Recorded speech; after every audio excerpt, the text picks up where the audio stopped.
ভাইরা আমার, রাসূলুল্লাহর মর্যাদা যিনি দিতে জানে না তাকে আলেম বলে না, সে জাহেল। কে কে রাজি?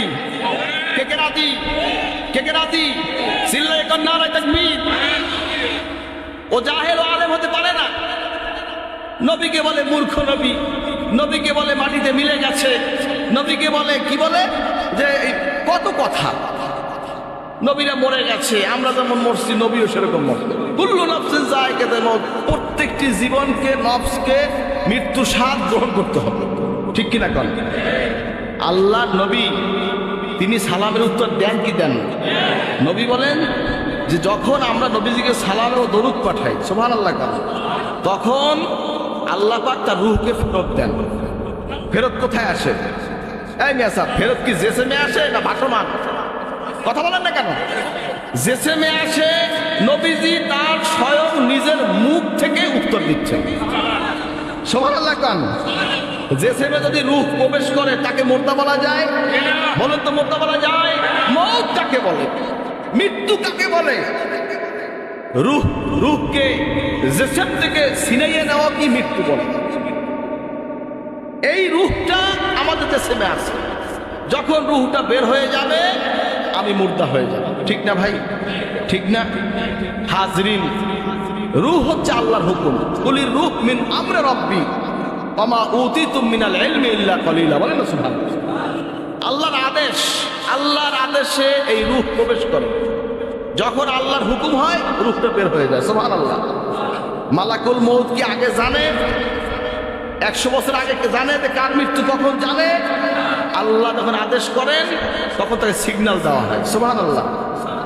হাজরিন ভাইরা আমার, নবী সুলাইমান আলাইহিস সালামের সামনে এক লোক বসা, ওমা তাদরি নাফসুন বিআইয়ি আরদিন তামুত, যেখানে তার যে দেশে তার মৃত্যু হবে এটা সে জানে না।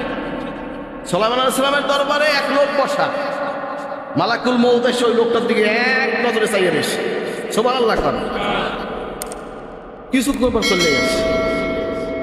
ওই লোক কয়, সুলাইমান আলাইহিস সালামকে বলতেছে, হুজুর ওই যে আমার দিকে ওই লোকটা তাকাইয়ে রয়েছে, এ কে?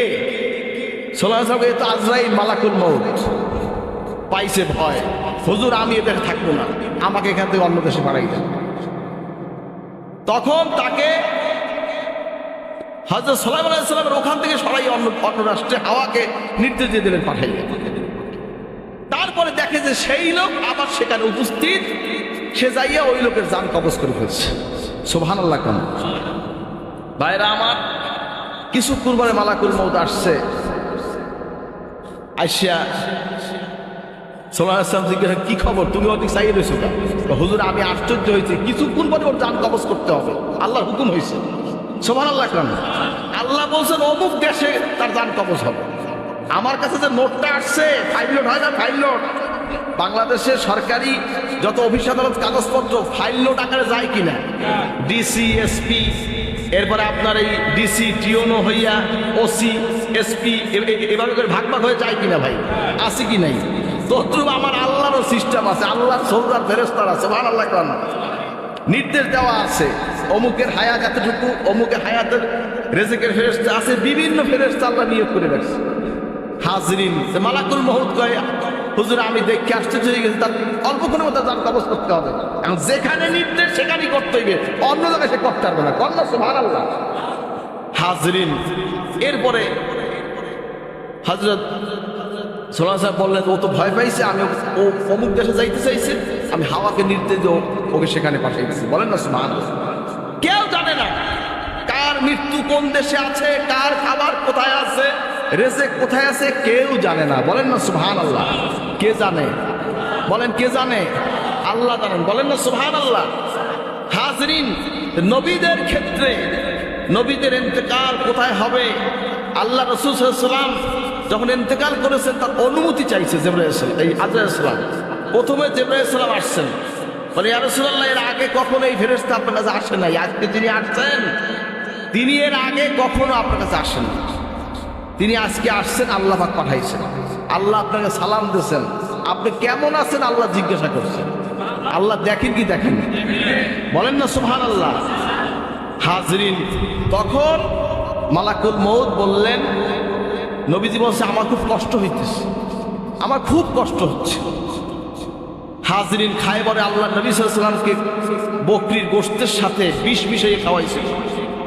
হাজরিন ইন্তেকালের সময় সেই বিষের ক্রিয়াটা খুব বেড়ে গেছে। নবী সাল্লাল্লাহু আলাইহি ওয়াসাল্লাম কিন্তু শাহাদাতের মৃত্যু হয়েছে, বিষ পান করাইছিল খায়বরে, সেইটা নবী সাল্লাল্লাহু আলাইহি ওয়াসাল্লামের ইন্তেকালের সময় উপলব্ধি হয়েছে। খুব কষ্ট হচ্ছে নবীজি সাল্লাল্লাহু আলাইহি ওয়াসাল্লামের। তখন হুজুর বললেন আমার খুব কষ্ট হচ্ছে।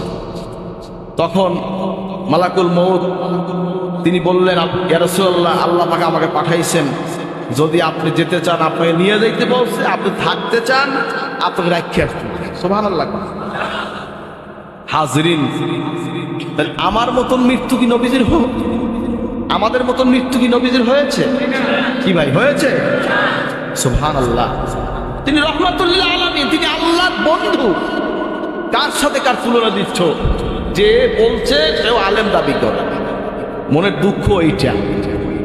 নবীর ওয়ারিস দাবি করে আল উলামা ওয়ারাসাতুল আম্বিয়া, আলেমগণ নবীদের ওয়ারিস।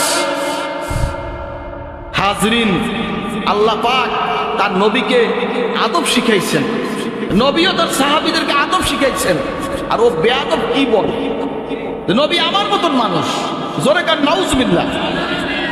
হাজরিন, মুসা আলাইহিস সালাম হযরত নবী সাল্লাল্লাহু আলাইহি ওয়াসাল্লাম যখন মেরাজে যাচ্ছিলেন, মেরাজের রজনীতে, তখন তিনি মুসা আলাইহিস সালামকে তার কবরে নামাজরত অবস্থা দেখছেন। সুবহানাল্লাহ কইবেন না? কিরত অবস্থায় বলেন, কি অবস্থায়? আল আম্বিয়াউ আহিয়াউন ফি কুবুরিহিম ইউসাল্লুন, বলেন না সুবহানাল্লাহ। নবীরা কবরে জিন্দা, নামাজ পড়েন তারা, বলেন না সুবহানাল্লাহ।